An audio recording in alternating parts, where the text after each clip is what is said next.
तो मैंने आपको जो लोग शुरुआत में थे यहाँ पर उन सबको बताया था कि नशे के कारण जो नाश होता है उसको मेरे से ज्यादा कोई नहीं समझ सकता, मेरे परिवार से ज्यादा कोई नहीं समझ सकता।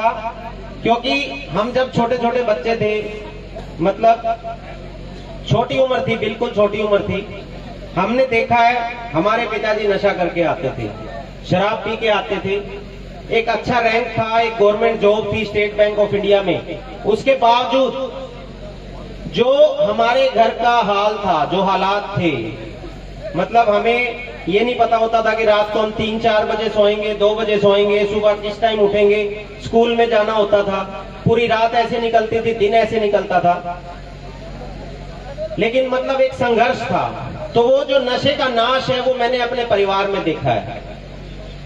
हालांकि अब मेरे पिताजी 15 साल से सुधर चुके हैं, वो कोई नशा नहीं करते हैं, फिर भी उस नशे के कारण उनकी गवर्नमेंट जॉब चली गई, उनको स्टेट बैंक ऑफ इंडिया से टर्मिनेट कर दिया गया। घर में एक बार ऐसे हालात बने, मैं इंजीनियरिंग कर रहा था, ऐसे हालात बने कि इंजीनियरिंग छोड़नी पड़ सकती है। मैंने बीटेक एमटेक की है, हालांकि मैं असिस्टेंट प्रोफेसर भी रहा हूं, 8-9 साल मैंने जॉब भी की है, मिनिस्ट्री ऑफ रेलवे में भी जॉब थी मेरी, मैंने रिजाइन किया। मतलब लेकिन जब मैं इंजीनियरिंग करता था तो एक टाइम ऐसा था कि उस शराब के कारण मतलब ये समय आ गया कि शायद इंजीनियरिंग छोड़नी पड़ सकती है। ये छोटा भाई कुलदीप था, ये जॉब करता था, इसका भी ऐसा ही टाइम आया। मतलब नशे के कारण आपका पूरा परिवार नाश हो सकता है, कुनबा नाश हो सकता है, बच्चों की शादी नहीं होगी, पता नहीं क्या क्या होगा।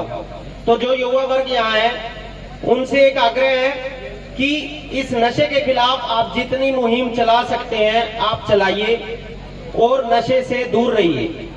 साथ ही साथ गांव के जो लोग हैं और जो मौजूद लोग यहाँ पर बैठे हैं, जो अच्छे गणमान्य व्यक्ति हैं, उनसे भी प्रार्थना है इस तरह की मुहिम आप चलाते रहिए, लोगों को इनवाइट करते रहिए जहां भी जाएं। और अगर आप में भी कोई ऐसी बुरी आदत है तो आपको भी इन चीजों से दूर रहना चाहिए, क्योंकि आप लोगों को देख के ही युवा वर्ग जो है आपको फॉलो करता है, आप लोगों की गाइडेंस में लोग चलते हैं। तो इन चीजों से हमेशा दूर रहिए और दूसरों को भी इस चीज के लिए प्रेरित करती रहिए।